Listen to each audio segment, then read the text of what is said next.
This is the Beesotted Pride of West London podcast. And we're bringing you two in one. It's a bumper pack, a bumper edition, podcast edition this time, because we've got two matches that we're going to talk about. It's actually probably quite a good thing it's two matches we're going to talk about, because if it's just one match that we're going to talk about, the match on Saturday, we'll be here absolutely grizzling, really unhappy bees in the house. But luckily, the gods put in an extra game midweek against one of the best teams in the league. And we didn't do too badly against them, even though we lost. So I think there's a few smiles around here in the virtual joint as we're going to talk about the matches over the past few days. I'm Billy Grant here, and I'm sitting here in the VJ, the virtual joint, with I've got the man Sherlock in the house. Sherlock, how you doing? Very well, thank you, Billy. Nothing really to add to the intro. A lot happier after last night than I was after the weekend. I bet you are. You're smiling away there as well. You know, it's like you've discovered something. Sherlock Holmes is like, he's discovered. Well, you didn't discover a win, because we haven't had a win for a while, but at least you've discovered the joy of football. We've also got Ali Mullalley in the place. How are you? Well, considering I've only got one working leg and the other one's in plaster, I'm very well, thank you. Right, what's going on there, actually? You know, you're sort of hopping around the place, aren't you? I am, and being pushed around, but I made it to the game last night, which really cheered me up, because I've not been able to get out much. And I'm just going to say now, I'm going to say big up to the accessibility people at Brentford, who've basically moved me into the wheelchair area, and they've sorted everything home and away for me for the next few weeks. And they've been absolutely brilliant. Can't praise them enough. I was really happy last night. Excellent. Smiles on your face as well. And we've got the Allard in the house. The Allard, how are you? Oh, very well. They probably thought you were one of the players, Ali. They probably probably. Yeah. One of the injured players. Yeah. I'm good. I mean, we did lose 1-0 last night. Yes. So you know, but it does give you an idea of how bad Saturday was. A 1-0 loss and being knocked out of the cup in some way makes people feel a bit better about life. Yeah, indeed. So listen, we've got loads to talk about on this podcast. Like I said to you, we've had two matches. We played Everton at the weekend, which wasn't great, but, you know, still. And then we played Arsenal in the Cup as well. We'll talk about that as well. We've also got characters. Characters are plenty on the podcast. And of course, we've got JB. And with his facts and his funk, he's got plenty of facts and funks. We're going to listen to the fans after the Everton game and the Arsenal game, telling us their thoughts on that as well. We've also got a new little section as well. We've got the Gowler, the Bees Breakdown Posse, who's going to be giving us lots of stats and lots of facts from a statistical point of view as well. We're bringing that back for you, because I know a lot of people are calling out for that. And also we've got from Forest, because we're playing Forest at the weekend, we've got Adam Wiklow from the Red Side of the Trent podcast. He's going to give us the lowdown on Nottingham Forest. But tell you something, I'm going to ask you around this little joint here, the virtual joint. Has anyone around here ever sort of kind of named something, you know, a possession or a person or a thing or whatever like that, you know, an animal, after a Brentford player or something to do with Brentford at all? I haven't personally, but I do have a friend who's got a cat called Sergi Catos. Okay, all right, very, very good as well. And where's that cat? Is it cat living in Spain at the moment, is it? No, I believe the cat is living in Leicester.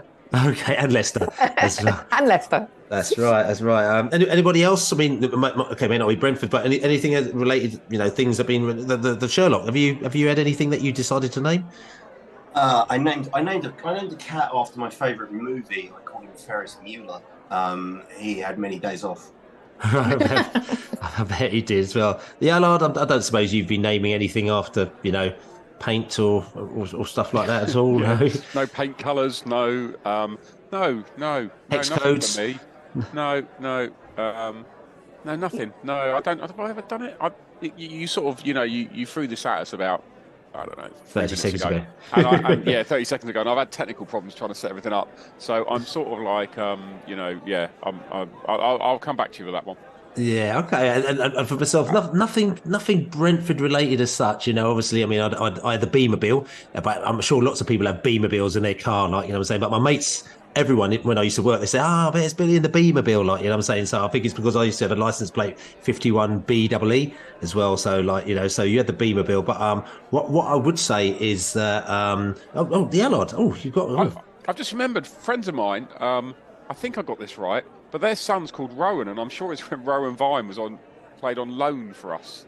Really? Yeah. I've just remembered that. Which is quite brilliant that you would name him after a player that was on loan. You sure it's right? Not Wasn't Rowan there a greyhound? Alexander. Didn't Mark Burridge have a greyhound called Hotter in the Last Minute? Yeah, he did. At some point, yeah. Yeah, no, that's true, actually. I forgot about that. Actually, there's a little syndicate group for that as well. That's right, yeah. Yeah, so, so it's just quite interesting. So, so the Allard. So, like I said to you, Rowan, you sure it's Rowan Viner? It could have been Rowan Alexander, maybe, because that would be more likely. Unlikely, because he's just gone to university, and Rowan Alexander played for us in the mid-'80s, as I recall. Okay, but they may have remembered Rowan Alexander, of course. They could, yes. So do that. And waited for 15 years before they used it. That's right, because I couldn't remember his name, like, what he looked like, For me, do you know? I might have just made that up, and that might have just been an assumption I made many, many years ago. Yeah. I'll check the details. Yeah. And for me, like I said to you, I had the Beamer Bill, that as well. I mean, I did have a cat, and I actually called the cat Q-Tip. Obviously, Tribe Called Quest, one of my favourite bands ever as well. So Q-Tip, Q-Tip and Jirobi were my two cats as well. So that's got to be done. I'm sure there's plenty of that kind of things going on. I'm sure there's cats out there called Kylie as well, and Fergal, as well. So, which is cool. But the reason why I say that as well, there's a bee out there as well. A lot of people know him, Monty the Bee. You know Monty the Bee, don't you? Of course, we all know Monty the Bee. I know Monty the Bee, yeah. Monty, brilliant. Well, he's one of the South Coast Bees, and Monty the Bee, he has decided, he's as he does, he's gone to decide to drive to Senegal. So Monty the Bee's going to drive. Yeah, he does. That's what Monty does. That's what Monty does. Yeah, as Monty does. Yeah. Yeah. So he's driven to Senegal, and he said, "Bill, after the bad news, I've got this car, and I'm driving it to Senegal, and I've named the car Rico." After the recent circumstances. So he's driving to Senegal in his car called Rico. So good luck to Monty the Bee. Hopefully we'll hear from him. Is it broken down? Yeah. Is it broken down? Exactly. I haven't heard from him for the past couple of days, but I'm keeping my fingers crossed that everything is still intact with that car. Or like I said to you, maybe it might have to go into maintenance for a couple of days, or maybe for till the end of the season anyway, but we shall see. Whatever else is there? Just one other thing actually I want to say as well, because obviously we're playing Nottingham Forest on Sunday, which we're going to talk about a little bit later. But if you're at a loose end, on Saturday we got a little call, and I thought this actually sounds quite cool. Chiswick Cinema. I didn't even know there was a cinema in Chiswick. Go and check it out wherever it may be. There's a film showing of Mike Bassett. The movie, the classic football movie Mike Bassett, which I've actually never seen. People can't believe it. I've never seen that. And after that, it's going to be a Q&A with Ricky Tomlinson, and I think the people that made the movie as well. And like I said to you, so that might be a nice little Saturday afternoon to sort of chill out. 2:00 Chiswick Cinema. Ricky Tomlinson Q&A afterwards, Mike Bassett. So if you're at a loose end, maybe that might be something worth talking about. I know you lot are big fans of the old Mike Bassett, aren't you? Oh yeah, I loved it. Great movie. Can't believe you've never seen it. I know. I was waiting for this Q&A, to be honest with you, to try and see if that's one. I've honestly never seen it either. It's ridiculous. It's ridiculous. I don't know. I've just never really caught up with it. No. There you go. But anyway, listen, we shall move on because we've got loads to talk about. Actually, we've got, like I said, a few matches. So we're going to go away. We're going to have a little drink. We're going to come back, and we're going to talk about that Everton game. So Saturday, Everton came down to New Griffin Park. I think it's fair to say that quite a few people, probably including myself, who in last week's podcast, I went for a 3-0 win to the mighty Bees. I also went on the Everton podcast and told them we're going to go 3-0. So I've properly embarrassed myself right there anyway. But I think we were all sort of expecting Brentford to get a result from that Everton game, and I think we were a little bit shocked when we came out of the stadium afterwards as well. Tell you what, before we talk about that Everton game though as well, because that Everton game has put people on a little bit of a downer. We always have somebody that always is able to pick things up. His stats and his facts and his funk are truly incredible, and he's got a little bit of League Cup and Arsenal facts and funk, which may make us feel a little bit better. Let's listen to JB and hear what he's got with his facts and his funk. Are you ready for this? I told you it was coming. Who? JB. And he's ready to stock it to you one time. Get it. Hello, Jonathan Burchill here again. For the second year running, we've left the League Cup after the third round. This season, we've gone out to last year's Premier League runners-up, where our conquerors a year ago were of course Gillingham, who beat us on penalties and went on to finish in 85th place across the Premier League and EFL. We failed to make it into the fourth round, but that's something we've only managed in just 4 of the 64 seasons the competition has been running. After 3 home league games of this season, we were unbeaten. But after last Saturday's defeat to Everton, we're now winless in our first 4 home games. The last time that happened was under owner, chairman, manager Ron Nodes back in 2000, when we similarly had 3 draws and a defeat. There have been 3 other occasions in our league history with 4 winless home starts. The worst was the 4 straight home defeats in 1925, the season we started wearing red and white striped shirts for the first time. Sean Dyche has the nap hand over us in his 6 managerial meetings. Whether it's Marinus Dijkhuizen, Dean Smith or Thomas Frank in our dugout, he's recorded 5 wins, 2 with Everton and 3 with Burnley. Our only win was the 2-0 at the G-Tech in March 2022, as Burnley were heading for relegation. A game which saw a red card for the visitors, Nathan Collins. Corners are often an indication of the flow of a game. We had just 1 against Everton. At the G-Tech, that's only happened once in each of our previous Premier League seasons. In the first season, it was in the 1-0 defeat to Brighton, and last season was in the 1-1 draw with Everton.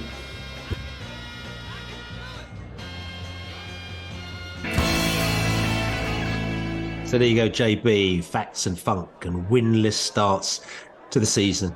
And I'll tell you what as well, Sean Dyche, as he said, 5 wins he's had against us. To me, the thing about it is that we're all really disappointed about that game and how we played. But I think, forget that, because it's not real. It's a Dychism, you know what I'm saying? Because every time we come up against him, he does us like a kipper.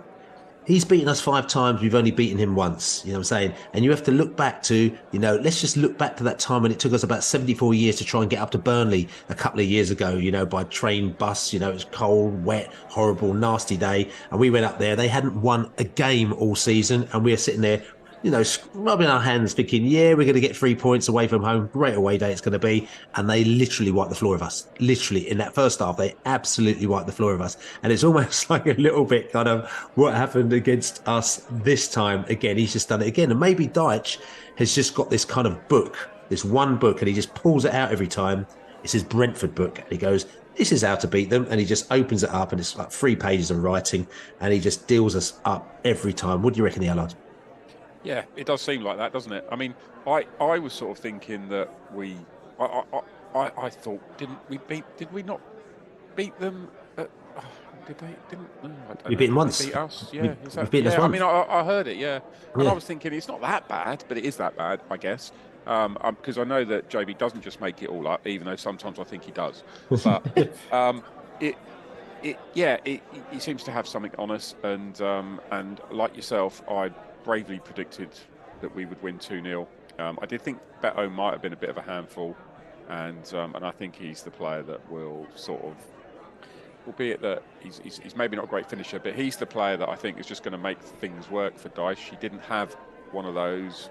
He only really had Calvert-Lewin, who's injured most of the time, and I think that's the difference. I just think that he needs a focal point at the top of the pitch, and I think we got a bit taken by surprise as to how often Everton actually wanted to attack rather than wanted to spend 90 minutes defending and rolling about and time wasting, which they actually didn't do. Even when they were leading, they didn't really do it, did they? It was kind of like, it was un-Everton. Yeah, it was un-Everton. I mean, Ali, I know you were particularly disappointed after that game. Just talk to me about it. Well, I mean, it was one of those things. I think beforehand I had that feeling sort of like, yeah, Everton haven't won all the season. They've only scored 1 goal. It would be the very Brentford for us to hand them their first win of the season. But having said that, I didn't think we were going to be so monumentally bloody awful. I mean, that's the worst home game, certainly I've seen at the G-Tech.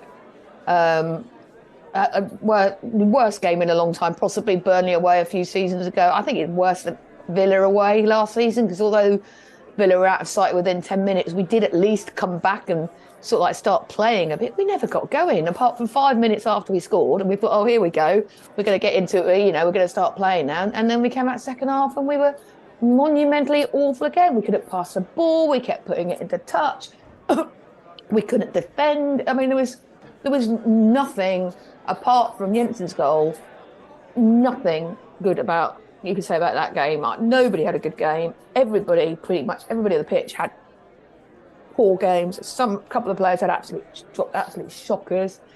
And you can deal with it if it's one or two, but when all 11 of them at once, I don't know what do you do. I mean, fair play. I think part of it is Everton didn't let us do what we wanted to do. They came with a game plan. It was very different, like Matt said, from what we were expecting. We didn't deal with it well. But you don't mind if you go down and you've played well. But God, we were just really, really poor. Sherlock. Yes. I mean, Ali's kind of said it all, really. It was the manner of how we lost. We completely gave up midfield. I mean, I don't like digging out individual players, but I thought Norgard was completely anonymous, and you don't want that from your captain at all. I thought it seemed like the newer players, like a lot of people like to sort of dig out the newer players, Collins, Flecken, but Ethan Pinnock's played 140 odd games for us, and I expect him to kind of sort of stand up and lift things.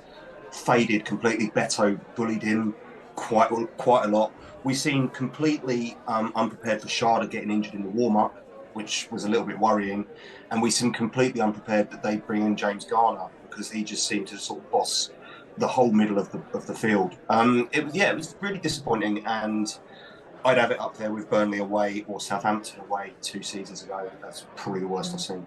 Yeah, and interestingly, when we talk about that, just looking, again, whoscored.com, which is the first time we're going to come back to that in this season as well, which we look to just see who they're giving the props to as well. And their top 5 players, Tarkowski, Garner, Doucouré, McNeil, and Onana, okay? They're all the top 5 players, all Everton players who've got the top points. Okay, Brentford weren't in there. They didn't get a shout at all, So just, and interestingly, just looking at this match as well, what was going down, Everton.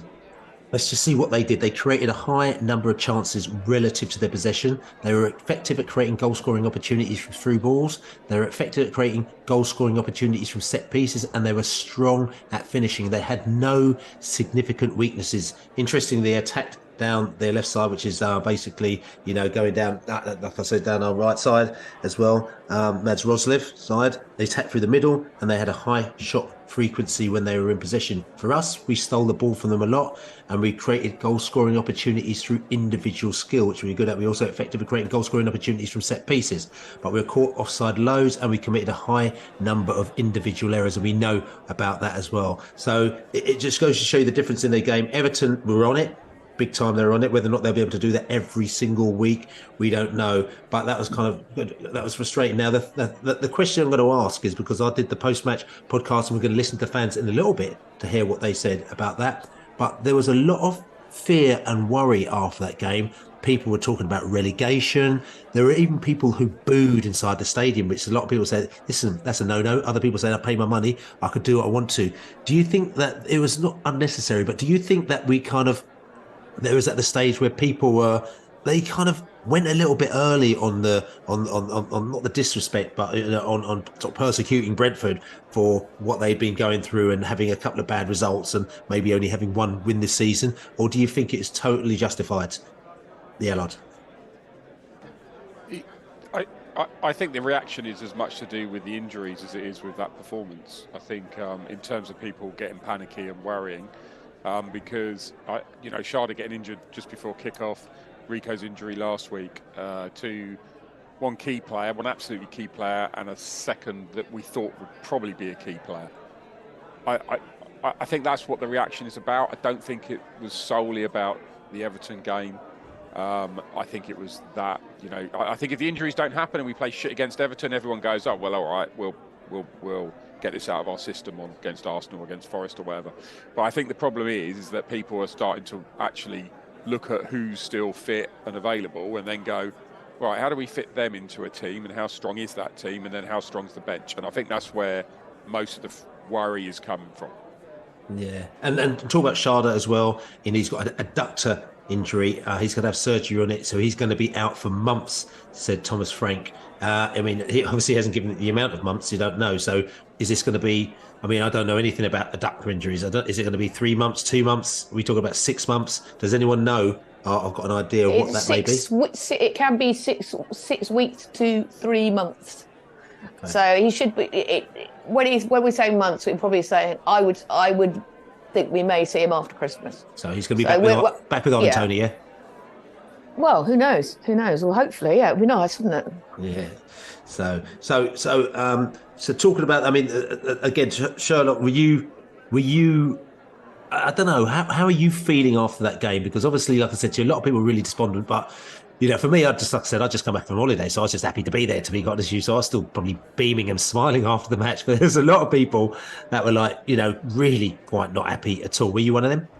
No. Well, I mean, obviously, I wasn't happy. That's ridiculous. It's ridiculous to say I wasn't not happy. I was pissed off by the result, but I'm not running around saying that we're going to get relegated or the sky's falling or any of that sort of jazz. I know Everton have been on a really poor run of form, and I know there are a lot of people's favourites to go down, but it's a cliche for a reason. Anybody can beat anybody in the Premier League, and we had a bad day. And the planning was disrupted, like I've already said, and it's a shocking result, shocking game, but I'm still very much the glass half full, 3/4 full. Like we've got more than enough quality to not get into trouble. We just need, to sort of stop any kind of rot that might start from that Everton game, and I don't think it has. But no, fingers crossed. But listen, we've had a chat about it. Let's go to the fans on the terraces to hear what they had to say after the Everton game, and then after that they're going to talk about the Arsenal game, because the Arsenal game was very different. Yes, we did still lose that game, however the performance was very different. So listen to the fans after the Everton game and also after the Arsenal match. That's the worst game I've seen at the G-Tech. I thought our performance was awful. We couldn't string 2 balls together.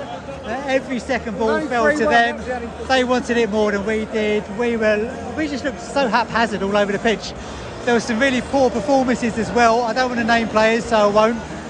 But there was some long balls that would normally go to one of our players on a wing that just went out. It was just really, really bad performance. It's difficult to sum it up. I mean, we were just poor. I felt that we lacked ideas. We certainly gave away, 3 easy goals to them. They were a big team. We've got 6'5" defenders in the box. We should be able to clear those headers. I have to say that was a very worrying performance. We need to buck up our ideas, because otherwise we could be in some trouble. We have a very bad habit of losing to teams that we should be beating. Teams like Brentford. Teams like Everton, right? We should be beating them. We play really well against the bigger teams, and we just don't do anything against the smaller teams. And yeah, I said it, Everton are a smaller team. And what? Everton are a smaller team. Okay, you must go and have another glass of whiskey or whatever you're drinking. I think it's probably one of the worst home performances I've seen since we're in the Premier League. Missing Rico really, really badly.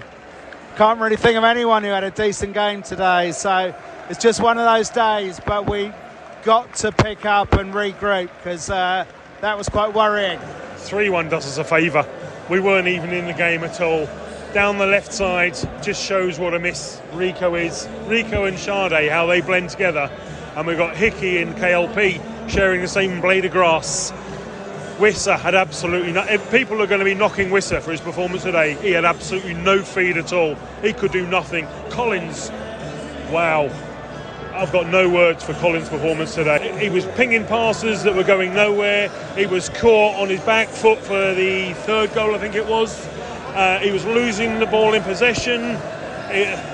Wow, £30 million or whatever we paid for him. As I said to my daughter, she needs to sort her shit out. The team needs to sort their shit out. Collins, don't like him. No, I just don't think that he performs. Watched him in a couple of matches and I don't rate the guy. With the form they've been in, the last sort of 2 years, but you wouldn't have expected that form from today's performance. I thought Anana, Gay, and who was the other third central midfield player? Decore. Those 3 in there. I mean, on paper that looks good, but today it really did deliver. I thought they dominated the middle of the park. Brentford without Henry at left back, I mean, everybody was it almost was sort of willed into happening, that everybody was feeling really negative at the fact that he wasn't there today. And I think it kind of showed on the pitch. The defensive unit just seemed a bit stuttery. Pinnock was playing some poor passes. Collins made numerous mistakes. So I don't know if that just sort of unsettled the composure of the back line. It's just a blip. It's just a blip. I think what we were like last season. Can't all be good. I'm saying we're just going to have a whip round. I'm asking people just to give generously so we can send you back on holiday, because when you was away we was doing quite well. Cheers. Cheers. You're not joking at all. It was a really, really excellent second half performance, I thought, in the end. When we saw the teams and when we saw it was Arsenal, well, we feared the worst after sort of Saturday, when we spluttered and we didn't really do ourselves justice. And then, but we did tonight. We gave away. Zanka gave away a really, really poor back pass.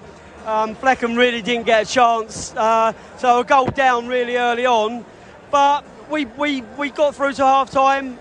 We had a decent couple of chances. They could have increased the lead, but the second half I thought we were excellent. We really deserved at least one goal.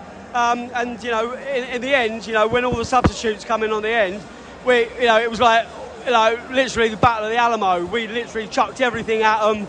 And Ramsdale, who is a ship to have a raya, he got lucky. Wiesa one come off the post. We deserve to take that to penalties, I think. I think second half we were absolutely superb, to be honest. Scared the shit out of Arsenal. You think about how many blocks they've had to make on the line, at least 4 or 5 sort of blocks that would have been goals otherwise. You've got the lad, the number 15, who should have been given a yellow at least for the shove into the hoardings. He's made a great block. I couldn't be prouder. I came into this game thinking we'd get our arse handed to us, but first half wasn't great, but second half we were back playing fearless football again, giving it a right good go. And do you know what? If Brentford fans see the team giving it a right good go, they've got no problem with that at all. Thomas, you just have a rethink of strategy with the players available. Forget the ones that are injured, look at the players we have, and maybe a rethink in strategy on how we're placing them in positions and all that. First half was really bad, but second half we did come back a little bit, with the substitutes, but still there were moments that were reflective of what happened at Everton on Saturday. It was all Brentford second half, just under pressure. I mean, watching the ball hit the post, just I thought one of them was going in, and I was sure that was it. If one had gone in, we lost that game. It was all right, but it was first half was ours, second half was definitely the Bees, and I don't think it was a fair result, to be honest. I think maybe a 2-1 Bees, then that's it. I think neither team really got into the groove in the first half, but you could notice about 5 minutes into the second half when that stadium woke up, and when Brentford really got into gear and the crowd was singing and you were putting real pressure on us. And for a lot of it, I mean, we couldn't really deal with it. We got away with it. I mean, the ball hit the post, the ball hit the bar. We had a sliding goal line clearance. It's just one of those where, I'm not bouncing with joy, because we definitely can do better, especially with the talent which we had on the pitch. And even then, towards the end, having to bring on big guns, bringing on Odegaard, bringing on Jesus, bringing on Zinchenko, and still not really having too much else to show for it. So we'll take a win, but it's not not over the moon. Much improved. I was very excited when Fleckham came up for a corner. I was towards the end. I was hoping he was going to get one over, just to laugh at Ramsdale even further, who is Arsenal's number 2. So there you go, fans. After the Everton game, listen, they've given us the full lowdown. We don't need to go into that anymore. We know we were poor.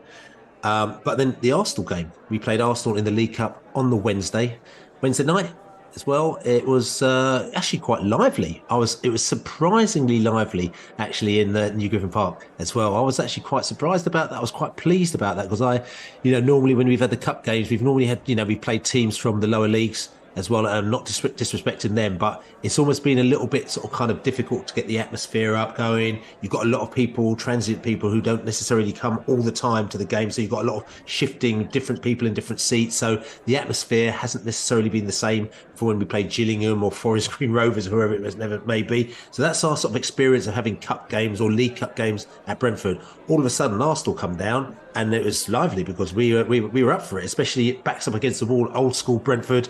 We'd lost a couple of matches. Arsenal had come down. We felt that we wanted to get one up on them, and the fans were, like I said, I thought they were in good voice. The team was eventually was actually in good spirits and actually started to play some decent football. And it actually was, if you look back on it, actually a really good game. Did you enjoy that, Ali? I certainly enjoyed the second half. Yeah, I mean, I was like you were at the Everton game. I was just happy to be there, really, more than anything else, having not been able to be to the previous two games. But I did really enjoy it. I thought we started slowly. Unfortunate, shall we say, defending for their goal, and you just thought, oh, not again. That is something we need to address. We are giving away a lot of goals. We are giving teams easy goals, and we need to stop that happening. But I think once we got going in the second half, I think we created so many chances. I think we were incredibly unlucky not to score. Ramsdale just tipping that one onto the post. I honestly thought Goddison was about to score with his first touch of the ball. I think the substitutions were good. I think we attacked them. I think we really gave the front, and I think it would, I think we were really unlucky not to at least have taken that to penalties. And it was really enjoyable. I thought the crowd were really good. And actually, I have to say, I'm normally sitting stand near the back of the West Stand, and you don't really appreciate it when you're further to the front. The wall of noise that comes off that stand, you go, whoa! I've never really appreciated the sound. So even further down on the pitch to the players, when the West Stand gets going, it must be quite something. So I think, obviously disappointed with the result, but I have to say, given the number of injuries we've got, and much as I would love for us to have a big cup run, I don't think going out of the cup with a good performance to Arsenal is really the end of the world. I think the performance was what mattered. Just need to cut out the defensive errors and actually start putting the ball in the back of the net a bit more. And the one thing I would say is I just love the fact that Jensen has gone from being 75% of our fan base's most hated player to like a hero material. He comes on and everybody goes wild. They start singing the song, and it's sort of like, I just love that. I just thought that was a brilliant moment. Yeah, Allard. Yeah, I feel the same about Jensen. Sometimes I feel like I've been, over the many, many years, I feel like I've been to brick walls people about Jensen and what he brings to the side, So I agree on that. I think what's different between the Arsenal and the Everton game, and I think there's two ways of looking at it. You can talk about players individually and stuff like that. You can also talk about systems, because we went with what some people consider as a defensive system of playing. They call it 5 at the back. I call it 3 at the back, 3-5-2. And what happened in the Everton game was in the 4-3-3. If you go back and look at the midfield in that game, if you think of the midfield as playing like a V, so the base of the V is Norgard, and then you've got Janelt and Jensen or Onyeka at the top of the V. Yep. If you go back and look at the Everton game, and that V is very, very deep. It's a very long V, because Norgard, because there's only 2 centre backs, and they're playing Decore and Beto. Norgard is having to drop back right in front of the 2 centre backs, because of the way Everton were just pinging balls up there. Yeah. If you go and look at last night's game, it's a very shallow V. Norgard worked almost in a line with Onyeka and Janelt, and there were times where Norgard was ahead of them, which never happened in the Everton game, and that was because there were 3 centre backs. So that means Norgard doesn't have to be as protective of the centre backs. He can be more offensive. So I think that made a big difference last night. I think that, and that's about systems and getting the system right. I don't think we had the right system against Everton, because we went to press them and they just kicked it over us. Last night, I think Arsenal don't do that so much. They want to play more, so getting up to press them made more sense, and you could really see it in the second half when we did really start to ruffle them a bit. The 2 good things. The players definitely turned up in terms of they all seem to have better games, and the system was better as well, I thought. I mean, that strikingly for me, that's what came out of the game. Again, and do you think part of that is also due to the opposition that you're playing? Because, it's almost like we're set up better to play against Arsenal, but, not say he's even studied them, because obviously we've done pretty well against Arsenal over the past few years that we've actually been in this league. But do you think we're almost like better matched to play something like Arsenal rather than a Dyche type team, where Dyche thinks, listen, I know how to get this team, how to ruffle their feathers. This is all we need to do. Bang, bang, bang, bish, bosh, and we can't really cope with it. I think against Everton, we went 4-3-3 because we wanted to control the game, but actually we didn't control the game. And when you control the game, it's about literally being able to play short passes to each other. And for some reason, we went 4-3-3, but still sort of went long, and we still pressed high rather than we controlled the game. So I think, I thought we probably should have gone to a back three against Everton much quicker than we did. And I think that would have freed things up a little bit. The main problem at the moment with the back three is when you don't have Rico as a wing back. I honestly think the wing back's a bit pedestrian. And again, and the Sherlock, how much are we missing Rico, do you think? I mean, we've seen it over 2 games. Obviously, we played relatively well in the Arsenal game in the second half, but still, how much are we missing him? And is there still work to do? We're missing him quite a lot. He's very important, and Hickey is ambidextrous with feet. I'm not sure that's a word. Ambidextrous. Hickey can play on the left, and Hickey can push forward like Rico does, but he just doesn't have as much experience and as much sort of nous as Rico's got. Because Rico has age on his side. I don't think we've changed the system that much. Like Matt was saying about getting systems right. I think we've just switched Hickey over to where Rico was, and we brought Roslev in.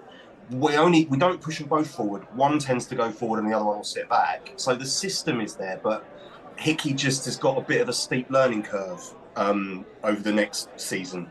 It's interesting you say he's got a steep learning curve. I mean, there's all sorts of rumours flying around that people want to bid 50 million in, all sorts of stuff. So some people obviously think that maybe he can learn very quickly. Don't you think, the Allard?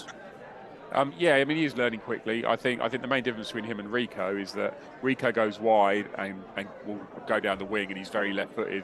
What Hickey did last night really well is because he's ambidextrous, or whatever that word is. There is a word, and I tried to remember what it was last week, but I looked it up and I've forgotten again. Because he's got 2 good feet, he will actually come more inside. And you saw that little run he did in the first half, I think it was, where he beat quite a few players, and it was going from foot to foot and stuff like that. And that's where they're kind of different. He's not as quick as Rico either, obviously. No, Ali. I just want to say, yes, obviously we miss Rico. You don't take a player of Rico's class out of our team and say you don't miss him. But I have to say, I thought Hickey in the second half last night was absolutely outstanding. I thought he was man of the match for me. So, yes, we do miss Rico, but if Hickey keeps dropping performances like he did in the second half last night, we won't miss him as much. No, and also it's interesting as well when you heard the Arsenal fans talking after the game as well, and they turned around and they said, mate, we got away with it. I think one of them said that was a pretty, he didn't say awful, but he said that was a pretty tough watch, he goes, in the second half, because they knew that we came at them. They knew that we should have scored.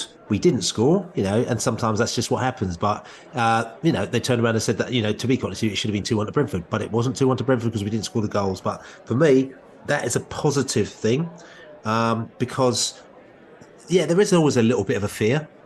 There's a little bit of a fear when you look at, maybe how results have gone, even though I don't get really fretty about results as such because I look at the performances, and I think that we performed actually really well. We've had we had one really stinky game, but I don't think, one stinky game makes a season. You can go to any other team in the league and they can turn around and say to you, they've had 1, 2, 3, 4, 5 stinky games. So I'm not too worried about that.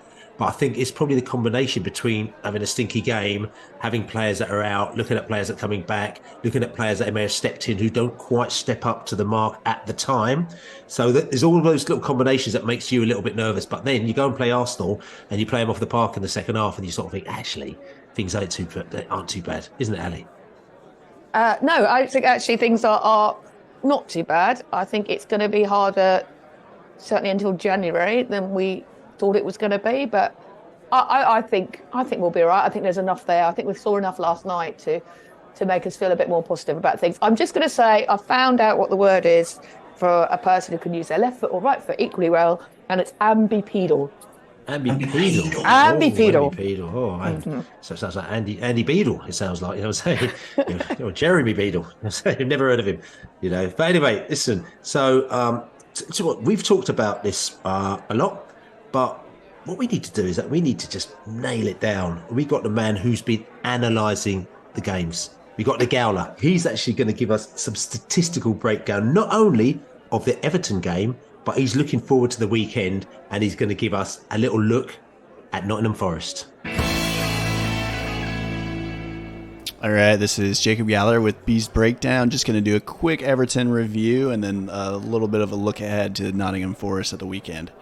So going back to that Everton match, I think that's definitely one that Brentford fans are going to want to forget. Thomas Frank had to make some of those tactical adjustments without Rico Henry and without Kevin Schade going down in warm-ups.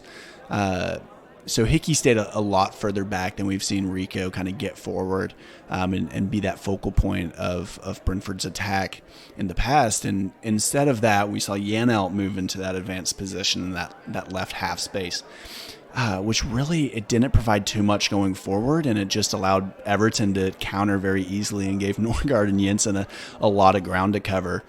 And Everton only held 43% possession. They created 1.9 XG. That was off of 18 shots, and 6 of those were on target. But Brentford only created 1.03 XG, and the majority of this was from set plays. What really gave Brentford trouble, I thought, was just the mid block that Everton set up in, and whenever Brentford got to the halfway line, they were just being pressured immediately, and Brentford have to recycle possession. That kind of caused Brentford to start relying on Collins and Pinnock just to launch it forward and kind of try to find those long diagonals, which really weren't working. In the second half, what happened was Thomas Frank kind of switched to that 3-5-2, but then Everton switched it up and started to press whenever those wide center backs were receiving the ball, and we saw Brentford give up a goal that way, actually, with Collins taking one too many touches. Brentford also tried to, implement their high press, on Everton throw-ins or back passes, which just really forced Everton into sending it long. But that's what gave Brentford the most trouble, because Everton was winning 62.2% of aerial duels.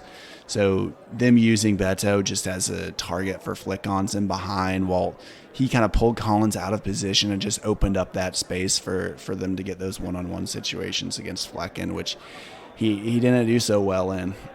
All right, so moving on to Nottingham Forest, just kind of looking at a little preview of what we might see and kind of their play style. So right now, Forest sit 12th in the Premier League.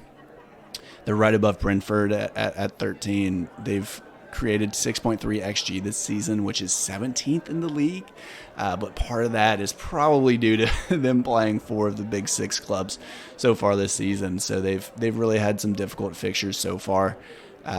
They've created very few shots and shots on target. That's going to be expected with their fixtures, but they also have the worst short and medium passing percentages, so they just aren't creating that much going forward and not able to string much together. Similar to Brentford, what they're doing is just relying on playing those direct long balls, combined with taking advantage of set plays. Obviously, we know that they love those long throw-ins as well, and they'll do those even more often than Brentford will. Could be one issue for Brentford is that Nottingham Forest actually have won the most aerial duels in the Premier League, and they have the 4th best aerial duel win percentage. So that's something to kind of look out for, and just making sure that Brentford does a better job than they did against Everton with that. Another thing is that Forest have the highest passes per defensive action. It's PPDA, which basically just means that they rarely implement a high press, and that they're going to sit a lot deeper out of possession. Because of this, Forest actually have the most tackles in their own defensive third, and they have the 3rd most interceptions and clearances in the league. So one player to look out for is, unsurprisingly, Morgan Gibbs-White. He's the creative playmaker. He's leading Forest with the most expected assists, shot creating actions, key passes into the penalty area, you name it. So definitely look for him to be pulling the strings. I think it's definitely going to be interesting to see what plan they have for him. I'm wondering if Thomas Frank might go back to that man marking system that we've seen in the past, just to prevent him, from getting on the ball and prevent those progressive passes. There you go, the Gowler, the Bees Breakdown. Massive. Check them out. Bees Breakdown on Twitter as well, and you'll just catch them every single week on the Beesotted podcast. New little feature for you, because a lot of people are saying, listen, we want the stats back. So we've got it there for you. But listen, Nottingham Forest, we're playing them on Sunday. We've heard the statistical side, but I'll tell you what we're going to do. Let's go over to a Forest fan, Adam Wiklow from the red side of the Trent. He's going to give us the lowdown on Forest. Then we're going to come back and we're going to talk about Nottingham Forest. Hello, Beesotted Brentford. This is Adam Wiklow from Red Side of the Trent, at Red Side Trent on Twitter if you're interested. We just had Billy Grant from the lovely Beesotted on our podcast to give us an insight into your football club and your starts of the season and a few other bits and bobs. Ivan Toney, Rico Henry, David Raya. Lots of things covered on there, and even a story about Billy Grant stepping on David Beckham's toes. I mean, that was a lovely insight to get about Mr. Billy Grant over there at Beesotted. Forest coming to this season on the back of a first Premier League season in 23 years.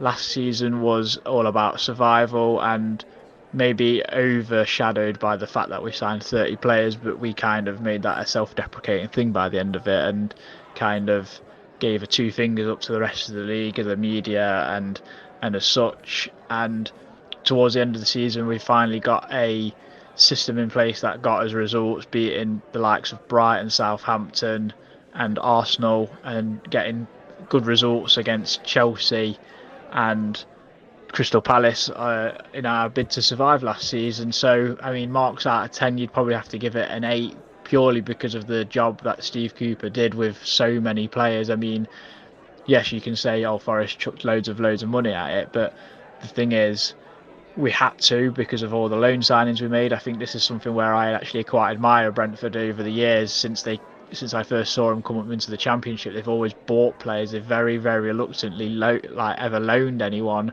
and I think that's a good strategy to go, and I think that's the way we're going to try and go in the future. So there's no other manager that's going to have to come into a squad, have a squad where he's got 30 new faces to integrate. Yes, not all of them played, but you get the picture. I mean, you could say Chelsea, Pochettino's doing that at Chelsea, but not on the scale that we had to do it, where at least Chelsea are an established Premier League side, whereas Forest, like I say, we were in the wilderness of the Championship for 23 years, or outside the Premier League for 23 years. We did have a stint in League One, obviously. So, yeah, this season has been tough, I would say. I mean, you look at our away games, we've had Arsenal, Man United, Chelsea and City, and then at home only Sheffield United and Burnley. I mean, games you kind of want to get out of the way and games you kind of don't want, because you don't want to play those promoted sides immediately. I mean, Arsenal found that out with Brentford when they first went up and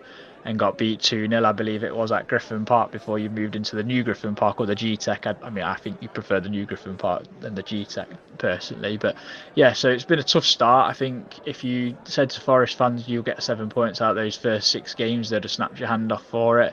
And performances have been largely improved, especially away from home, where at all those teams we got beat heavily, really. 5-0 at Arsenal, 3-0 at Man United, 6-0 at City.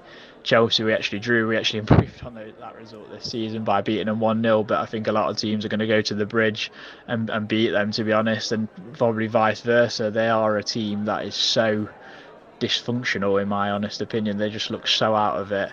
But yeah, so happy overall that it's going well. We've recruited well, and hopefully we'll progress nicely.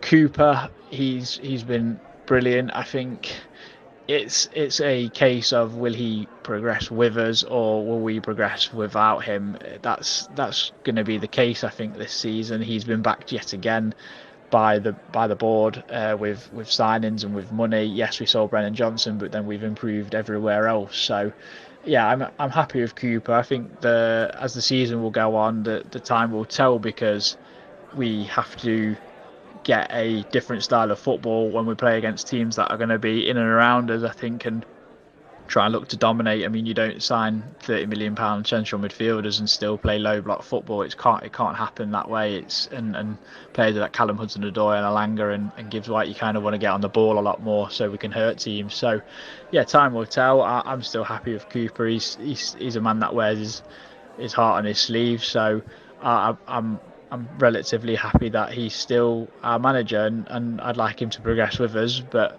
football's a fickle game and it can change within the space of a few weeks, so we will see. The squad this season I think is really strong. Actually, we've got multiple players in every single position.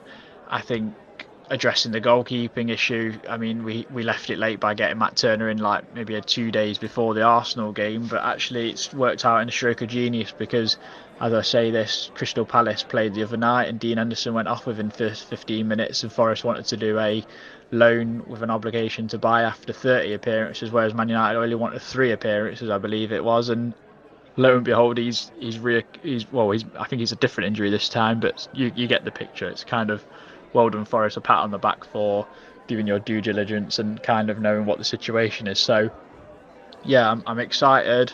I think the squad's got potential. It's going to take time to get a new style of football, like I say, to play against the teams that are going to be in and around us. I think it's going to be very much a tweaks here and there, and it's going to be difficult and probably frustrating for a lot of fans. I think you'll see it one week where we'll play someone and maybe win 3 or 4-0 or something where we win quite comfortably, and then the next week we play someone quite similar or of less quality, and we either draw or lose. And I think it's going to be a very much up and down season, but hopefully a lot more comfortable than last.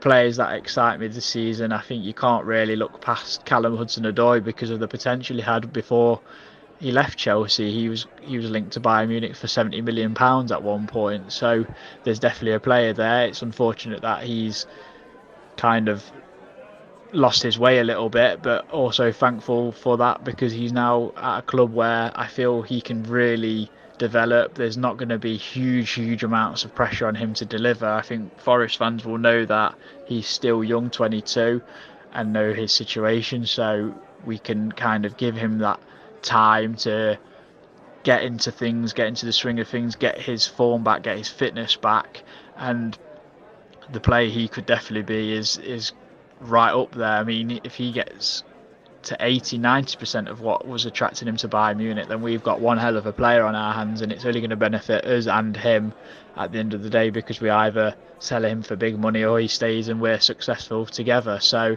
that's exciting. Another player that probably excites me is the obvious in Morgan Gibbs White, a player that likes to get on the half turn in pockets of space and kind of create things. Another one that will frustrate though many football fans, whether you're a neutral or a Forest fan, to be honest, because he can be not indecisive but make wrong decisions in my eyes, and maybe not play the simple pass and try and go for maybe the Hollywood ball. Again, a player that's not played a lot of Premier League football. Last season was his first full season in Premier League football, so it's going to be again a one where it's up and down, where one week he's going to do something absolutely brilliant and the next week do something completely terrible. So I think this season is big for him in terms of progression, and people have got on his back maybe a little bit on the social media side of things, that he's not performing as well as he maybe should be.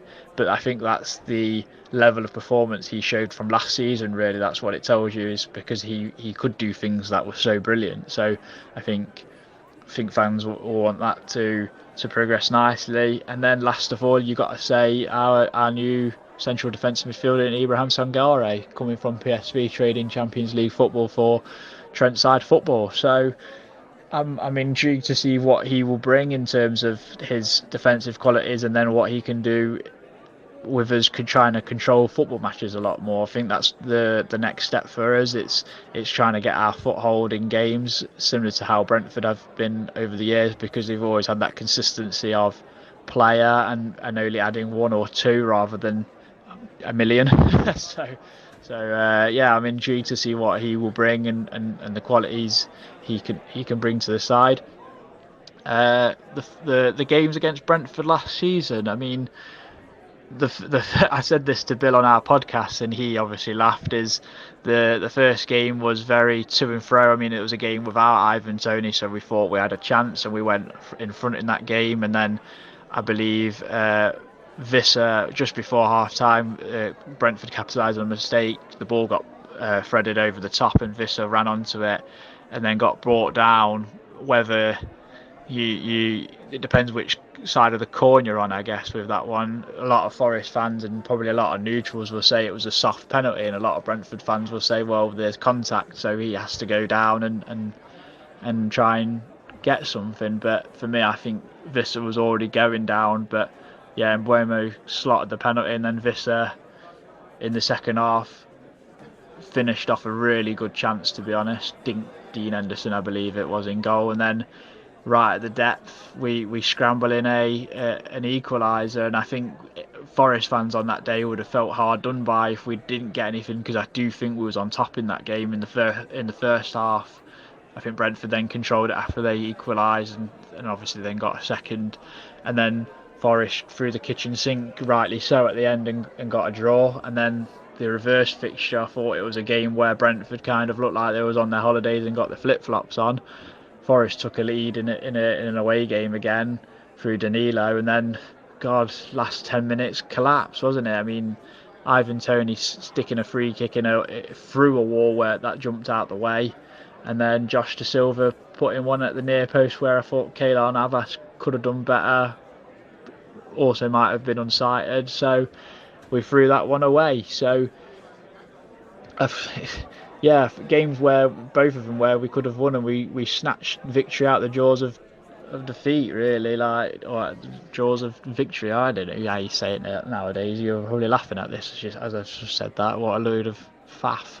I think Brentford are a good football side, really nice on the eye, mix things up a lot, pacey, can be powerful. A lot of Forest fans don't particularly like Thomas Frank in how he speaks about certain things. Obviously, the whole XG stats thing is always a topic of choice amongst Forest fans when they talk about Brentford. I've always admired you since you come up to the Championship under Mark Warburton, to be honest. I always thought you were a good footballing side, like to play football in a good way, and a well-ran team. It's just you're very small, unfortunately, so that kind of brush gets thrown at you a lot. But yeah, I think Brentford are a good side. Had a mixed start to the season, I'd say. Probably should have beaten Bournemouth. Not sure about beating Tottenham, but a good away win at Fulham, and then recently losing away at Newcastle. Many teams are going to lose away at Newcastle, but then the shock result of the season was the loss to Everton. Are Everton improving, or have Brentford slipped a little bit? Obviously, Bill mentioned the loss of Rico Henry recently.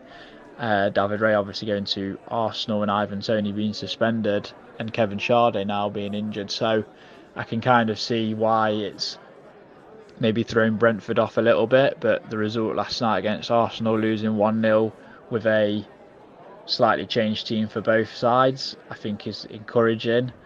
And yeah, it's going to be an interesting one. The players that maybe give me a bit of fear when they get on the ball, I think the obvious is Bryan Mbeumo. I think a really good, neat player, one of the better right-sided wingers in the league, I'd say.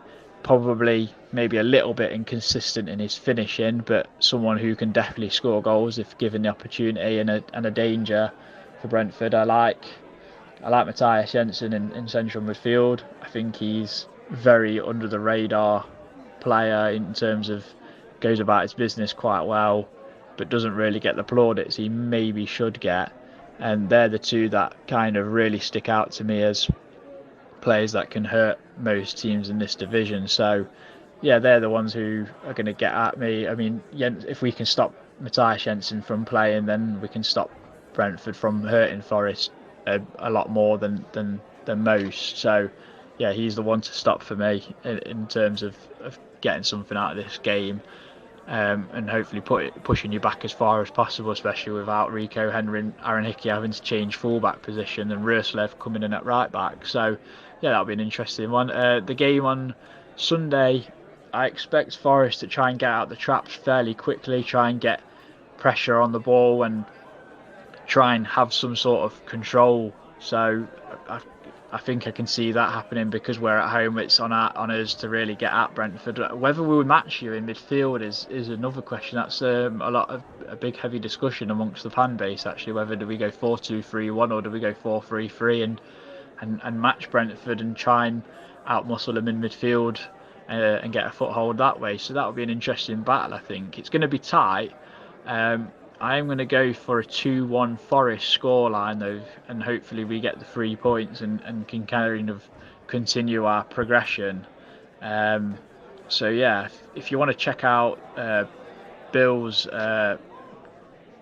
preview with us, it's at Red Side Trent. We're at Red Side of the Trent on Spotify and Apple Podcasts and on YouTube now. So you can see his lovely face with the G-Tech in the background, or New Griffin Park in the background. So check us out there. We'll welcome Brentford fans in and around Forest pubs, I'm sure, mainly with the West Bridgeford one. I think if you go that direction, Hooters obviously, Meadow Lane will have a bar there. So enjoy your trip from West London. I would, as I said to Bill, wish you good luck, but I'd be lying. But enjoy your day out. Cheers. So there you go, the Wiklow Adam. Met him years ago, a few years ago. Derby Forest match, or Forest Derby match actually. And he was a couple of seats in front of us and we had a good old chat and we've been kept in touch since. So yeah, thanks for that. That was very, very interesting to hear the views from the Forest fans who, I'd say that, after last season, they're quite optimistic as well. I mean, Nottingham Forest, let me just give the lowdown on Forest, okay? What they're good at. They're good in the air. Aerial duels, they're very strong. Also strong at counter-attacking. Also strong at attacking down the wings and stealing the ball from the opposition. But where they're weak is keeping possession of the ball, avoiding offside, defending against long shots, avoiding fouling in dangerous areas, and they're very weak at protecting the lead. Does that give you an element of hope, the Allard? Yeah. Forest are also very good at signing players. They sign lots of players, don't they? They're good at that. I'm surprised that wasn't on the list. They must be. Are they the champions at signing players? They're pretty good. They're pretty great. Although, of course, the irony this week is that I was thinking, you know what? Their transfer policy isn't. Maybe that makes more sense than I thought it did as we start to run out of players. And I did think, maybe we should have had a sort of free-for-all Forest signing sort of transfer policy. I think that I've seen them play a couple of times this season. They look a half-decent side this season. Last season, I thought they were a bit of a mess. I thought Cooper did really, really brilliantly to bring a lot of sort of, different players, different types of players, bring them together and keep them up. I thought it was a really, really good job. And I know we can all... I know how a lot of us feel about Cooper, or a lot of people feel about Cooper, but I think you have to, say he's a really good coach. And worryingly this season, they look as if they're closer to a first 11 maybe than they were at times last season. And yeah, I think they're going to be a really big challenge on Sunday. I think, we've had a few good games against them, haven't we? And I think it's going to be big challenge on Sunday. I think that some of their new signings look like they're working already. It's just I was just looking through the list to see if there's anybody that was there that I'd forgotten. Because that's where players go and you forget they've gone. Like John Joe Shelby, he was there, wasn't he, at some point last season? Chris Wood's there, isn't he? It does, but. Yeah, so they look a decent side this year. Yeah, and again, that's what I said on their pod. It's a case of not taking small steps, but I think some people come up for the championship and they think, we're going to take the place by storm, but it's not doing it like that. It's it's a bit of survival first of all, and then just being a little bit clever about how you go about doing your business. And I think Forest, towards the back end of last season, they started to realise that. I think they come in. I think last season, one of the Forest Fan TV. Again, he predicted Forest to come 6th, I think it was, what I'm saying, last season. And we're not laughing because, listen, we all put in predictions, but the first season in in the league saying that from Forest Fan TV said, I think we're going to come sixth. And we were like, whoa, okay, that's fair enough. It's good that you're optimistic about your team, but boy, I'm not quite sure you understand how difficult this Premier League is, but I think they've kind of got a little bit more the measure now. So they're going to actually kind of see, how it goes. Ali, I'm just looking, Forest style of play, they like to take long shots. They like the long ball. They like attacking down the right-hand side, which is down our left as well. They're aggressive. They rotate their first 11. They play in their own half. And normally their opponents play aggressively against them. After Wednesday, and I keep saying this about after Wednesday against Arsenal, do you hold out a little bit more hope? Because I remember on Saturday, I had people, they were moaning on about, going to watch the Ryder Cup instead of watching the Forest match and all sorts of nonsense. I'm saying, that's not going to happen now, is it? No, I love the Ryder Cup, but I was always still going to go and go to Forest. I must admit, on Saturday, after that game on Saturday, I was just sort of like, well, I'm so looking forward to watching us getting annihilated at Forest on Sunday. I must admit, I do feel a lot less like that. But I think I agree with everything Matt said, actually. I think it's a big challenge. I think they've started the season well. I think Alanga looks like he's been a good buy for them. Gibbs White still looks good. I'm a little bit concerned about what they're good at in terms of aerial duels, because I don't think our centre halves have been covering themselves in glory at the back.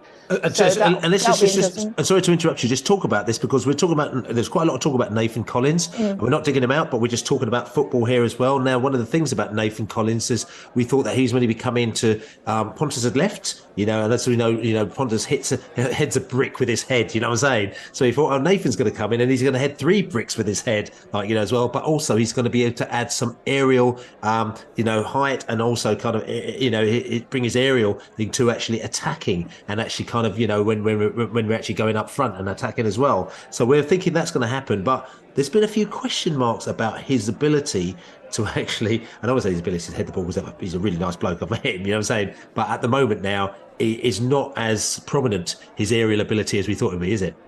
No, it's not. But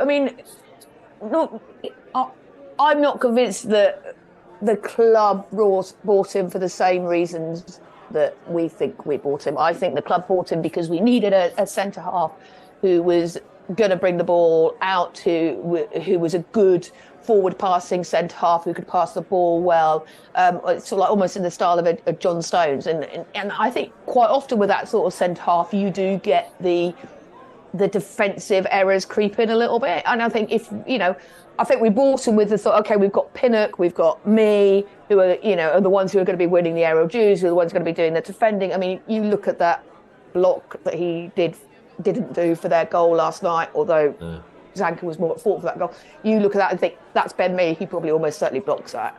That's not why he was bought. And I think the problem is more at the moment is that we were expecting me to be playing and doing all this, winning the ball, doing all the defensive legwork, whilst, Collins was doing what we've brought him to do, which is progress the play forward and pass the ball out. So I don't think we can now start complaining, oh, look, you're not doing something that we didn't actually buy you to do. So, and I also think that we're still at that point where the understanding between him and Pinnock isn't quite right. It's not quite there. I don't think Pinnock is on the top of his form at the moment. And hopefully that will come. And he certainly looked more back to his normal self last night. So I think, there's Nathan Collins is a work in progress. And I think in a season or two's time, it'll be wow, this is some player we've got here. And I think we've got to look at what he does well and praise, and say, well, he does this fantastically well, progressing the play, passing the ball out. But there's stuff for him to work on. And I think once Mee is back, I think it will be less of an issue. Yeah, Lord. Yeah, I think Collins, I think Ali's absolutely right. Collins was brought in to play progressively, and I suspect he was brought in to play progressively in a 3 this season. And I think that in all the games we played 4-3-3, if Mee had been fit, it had been me and Pinnock, and Collins wouldn't have played. But he's been thrown into that. And Ali's absolutely right about John Stones. If you didn't like John Stones playing for England 5 years ago, you won't like Nathan Collins in the next few months, I can guarantee it. Simple as that. Simple as that. Yeah, That's yeah, right. absolutely. Sherlock. I think we've covered Nathan Collins. The only thing that I'd say actually on top of that is obviously his understanding, like Ali mentioned, with Ethan. But let's not forget that Flecken's new as well. So we've had the 2 changes at the back, and they're getting used to each other. And I know everyone loves a pile on Flecken. It's so easy to dig out a goalkeeper, but the dude is new, and he is adjusting to a new team and to a new environment and to a new understanding with his centre backs, and that takes time. So we have to, like we said about Nathan, we've got to look at what they do well and give them a bit of time to work on what they might not do as well. As far as Forest goes, I'd like to see Maupay start. I think it's a game that probably needs a little bit of needle, a little bit of aggro, and Maupay's great at that. So I'd like to see Maupay start over Visser.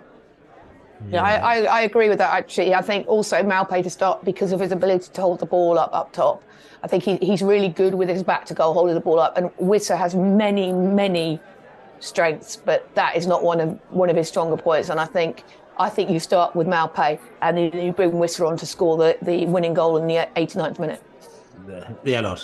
I wouldn't be too surprised if we go 4-3-3 because historically, in recent times, that's what we've done against teams. Or did I say teams like Forest? I didn't mean it like that. But no, don't. Against teams that aren't the top 6 or whatever, is that we often play 4-3-3 against them away or home or away. So I think we could see Wissa, Maupay and Mbeumo starting. It wouldn't surprise me particularly as a front three. That might work. I think you're right. KLP possibly. Well, KLP on the bench then in that case, but you know, I'm just saying what I think might happen. And I think what you'll find is that my suspicion is if we're going to use Maupay, it won't be so much that he'll play at the top because you're not going to be able to hit long balls, high balls into him. You're going to have to play him into his feet. I think I wouldn't be overly surprised if the wingers get beyond him and he drops in and plays short. They play shorter passes to his feet for him to lay off or to fall over when he gets tackled from behind. I think that's more how we'll probably use him. Because he can hold the ball up, you're absolutely right. What he doesn't do is win that nod-on header for somebody to run past him like Tony. He's quite different, isn't he? But neither does Visser, though. No, I agree. I agree 100%. I mean, I'm not. Yeah, this isn't a defence of Visser or saying Visser should play instead of Maupay. No. Yeah, it's just I wouldn't be surprised. I'm not sure how Maupay is going to work when you play 3-5-2. I'm less convinced about how he'll work in that than I think he will in a 4-3-3. Okay, so I mean, Sherlock. I mean, we've got a big game at the weekend. I was ready to talk about the big game of the weekend because there's loads of Brentford fans going down there. Oh no, hold on a second. All right, there's a load of tickets been found underneath the sofa somewhere. Apparently, a lot of confusion going on about that because, about nearly a month ago, the ticket sales were closed. They're finished. Nottingham Forest are sold out. You couldn't get another ticket. We had a lot of the people that we know, they were basically swapping tickets between each other, because one person couldn't go, the next person couldn't go, because that's the only way to get hold of a ticket. And then there we go, like 48 hours before the match, something like that. We found out we sent a few tickets back up to Nottingham because there's tickets been sold back, and then there's a rumour going around that there's been 800 tickets. Now, how in the hell could we send back 800 tickets back to Nottingham Forest when it's been sold out for a month? I mean, this is not definite, right? This has not been confirmed, this 800. This has come through various different sources, and it seems a bit ridiculous because we don't not sell 800 tickets, especially for a Saturday or a Sunday match. It just doesn't happen. So what do you think has gone on there, Ali? Because you're a bit confused by it all, aren't you? I've absolutely no idea what's gone on there, Bill, to be honest. It all seems very strange. I mean, you can say that the club has penalty, has to pay for the full lot up front, and if it's opening another block and they didn't think they were going to sell them, sort of like fine if it's like a week before the game or even 2 weeks before the game, but a month before the game to come out and say we've sold out and then to hand back 800 tickets, the allocations. If it's true, the allocation is 2,900, and we've handed back 800 tickets that we seemingly never put on sale. If this rumour is, I mean, we certainly handed back some tickets.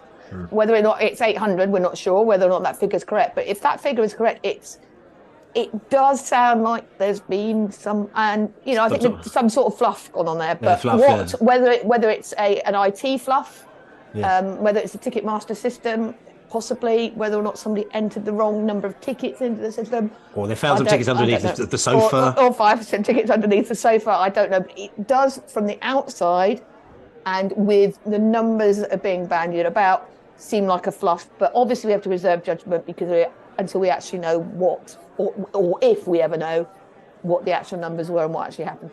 Yeah, Allard. Yeah, I mean, I think you're right. Maybe maybe somebody said when they fill in this form, before they put it on sale, how many tickets? 2,100. But actually, we had 2,900. Yeah. I mean, it could be as simple as that, couldn't it? It could be as simple as that. Who knows? And then sold out. And then somebody goes on Tuesday. What's all this? Well, hang on. How many tickets? 2,000. They send us 2,000, or Forest sort of send a little, maybe they invoiced us for 2,900. And we went, 2,900. We've only sold 2,100. I mean, the other thing is there's a train strike on, but it's not on the day. Have loads of tickets been sent back? Can you send tickets back? I'm not really sure how that works. That Southampton game was a bit weird, wasn't it? Do you remember where they moved quite a lot of us to Southampton's? Are there emails coming out tomorrow to say you have to go to the box office? Oh God, no! Me in my wheelchair. Yeah, exactly. I go straight to the front of the queue. You allocated tickets before the game, and you think, oh shit, that's 45 minutes less time in what's going to be a very short time in the pub anyway. That's right. Yeah.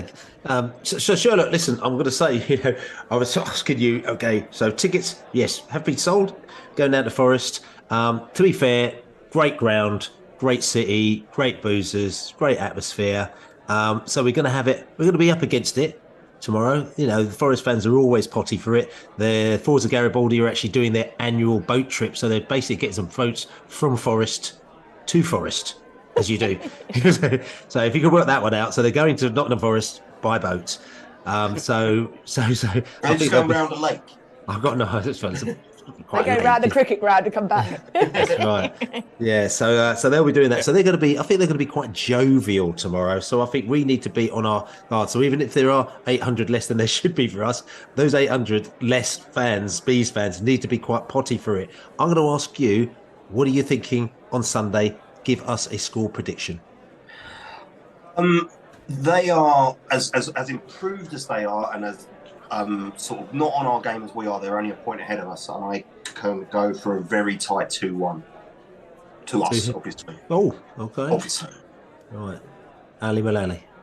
I think it's going to be a tight game, but I am going to go for an unexpected clean sheet and 1-0 Whistler off the bench in the 89th minute. No. The Allards. I think we got our work cut out. I'm allowed to say that, aren't I? Am I allowed to say that? Yeah, I'm allowed to say that. I think we got our work cut out, and I think we might. Forest 2-1. Oh. I'm allowed to say that. You're probably the only one who's right. You're probably the only one who's right. Yeah, I sort of feel like the Everton game. I feel like I got a bit bitten.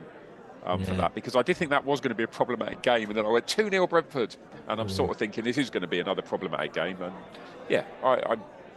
2-1, and we played quite well. And I'm going to go for, I was on the red side of Trent with the Wiklow, and I've got to go for the same prediction as I went with him as well, and I went Brentford 5, Forest 5 as well. I've got 5-5. So it's going to absolutely bonkers game. It's going to be all over the place. And we'll still be last on Match of the Day. That's right. Of course you know that as well. So listen, this has been great. Listen, good to catch up with all of you lot in the virtual joint. I will see you, well, most of you, on Sunday up in Nottingham. I'm quite potty for it. My first away game of the season after my long extended holiday. So I'm going up there with my daughter. I'm going to go out there, go and see my Forest chums as well. Some of them are going to be sort of rolling themselves off the boat, and others are saying we're not going on the boat, so they'll meet us in the bar. So I might see you down in the navigation as well before the match or after the match as well, which is all good. So listen, I said to him, I'm Billy Grant in the house, and we got the Sherlock. And the Bees. And we got Ali Mullalley. You Reds. The Allard. Call me Bees, you Bees, you Bees. Well, it's Billy the Bee. Don't forget to subscribe to us, and also buy us a beer, Beesotted.com/beer. Thank you very much for listening. Please make sure you write us a review. Please make sure you check out the podcast after the match on Sunday, straight after the game as well. And check us out next week when we have our next podcast. But thanks very much for listening. As you say, we're going to Forest, we're going down the River Trent and Mersey and all that kind of stuff. As they say, Come on. UBs. We're going to win 2-1, actually. Another Trent. I think that's what's called hedging your bets, Matt.